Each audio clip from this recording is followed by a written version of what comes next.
આજે આપણે પશુપાલકના ઘરે આવ્યા છે. અમને 4 ગાય છે અને 3 નાની વાસળી છે, જે આપણે દર્શક મિત્રો તમે જોઈ શકો. તો આપણે અમની પાસેથી જ જાણીએ કે કેવી રીતના શું ખવડાવે છે, શું કરે છે, તો માહિતી લઈએ. સાહેબ, તમારું નામ બોલજો. આપણે કમલેશભાઈ કાળુભાઈ કાકડ, ગામ મોટી કોસબાડી. કમલેશભાઈ કાળુભાઈ કાકડ ને ગામ મોટી કોસબાડી. મોટી કોસબાડી. હવે તમારો મોબાઈલ નંબર? મારો મોબાઈલ નંબર 7069325488. પાછો એક વખત બોલો, ધીમેથી બોલજો. 7069325488. અચ્છા, ઓકે. હવે ગાયને તમારે જે તંદુરસ્ત છે, બરાબર? ગાય તંદુરસ્ત છે, બધું છે, પણ તમારે શું સમસ્યા હતી એને? આમ આપણે મતલબ અત્યારે આમ સમસ્યા કઈ હતી નહીં, પણ જે કંઈક તમે કંઈક ખવડાવ્યું તેની અંદર તમારા ફેટ અને દૂધમાં વધારો થયો. આ પાવડર ખવડાવવાનું ચાલુ કર્યું. હા, તો આ કોને બતાવ્યું? આ સાહેબે બતાવ્યું. આપણે આ જિગ્નેશભાઈ તમને જે બતાવ્યું છે, જિગ્નેશભાઈ, બરાબર ને? 1.5 ચમચી જેવી ખવડાવવાની. અચ્છા. હવે જિગ્નેશભાઈ, તમારું નામ બોલો. મારું નામ જિગ્નેશ ગણેશભાઈ હાદર. રહેવાનું?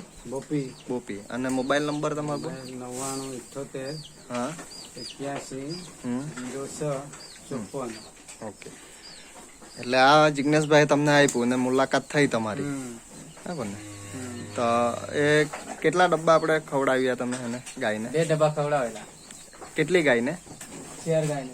4 ગાયને 2 ડબ્બા ખવડાવ્યા અત્યારે. તો 2 ડબ્બા ખવડાવીને તમને શું ફાયદો થયો? ફાયદો થયો, ઘણો ફાયદો થયો. એમ તો શું ફાયદો થયો એમ? મતલબ એટલે ફેટ કઈ નહીં આવતો હતો. કેટલો આવતો હતો? એ 3 ટન જ આવતો હતો. 3 નો. તો અત્યારે કેટલો આવે છે? હવે આવે 4 નો આવે, 4 ની ઉપર, 4 ની નીચે એવો આવે. મતલબ 1.5 જેટલો ફેટ વધી ગયો, બરાબર ને? અને દૂધમાં કેવું? દૂધમાં બી વધ્યું છે. દૂધમાં બી વધ્યું ને? લીટર 1 જેવું વધેલું છે. મતલબ એક ગાય પાછળ 1 લીટર દૂધ વધ્યું, એટલે 4 ગાય છે તો એક ટાઈમ નું 4 લીટર જેવું દૂધ વધ્યું, બરાબર ને?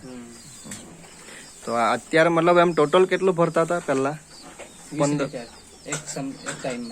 એક ટાઈમમાં 20 લીટર દૂધ ભરાય ખવડાવ્યું ત્યારે, અને ખવડાવતા નહીં હતા એના પહેલા 14, 15, 16 એવું થાય, બરાબર છે.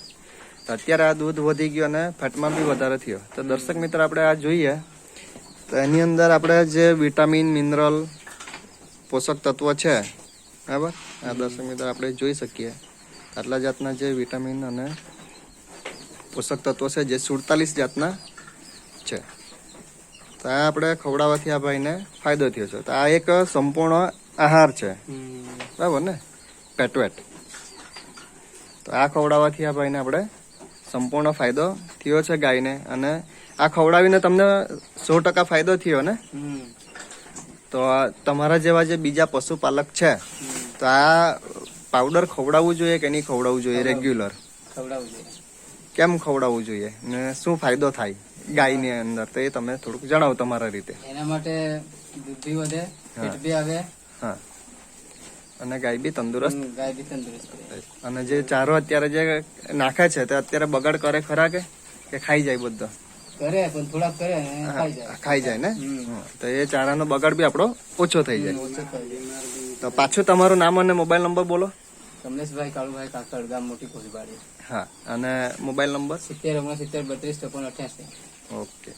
તો આ તમારો ઇન્ટરવ્યુ આપવા બદલ ખૂબ ખૂબ આભાર. Thank you.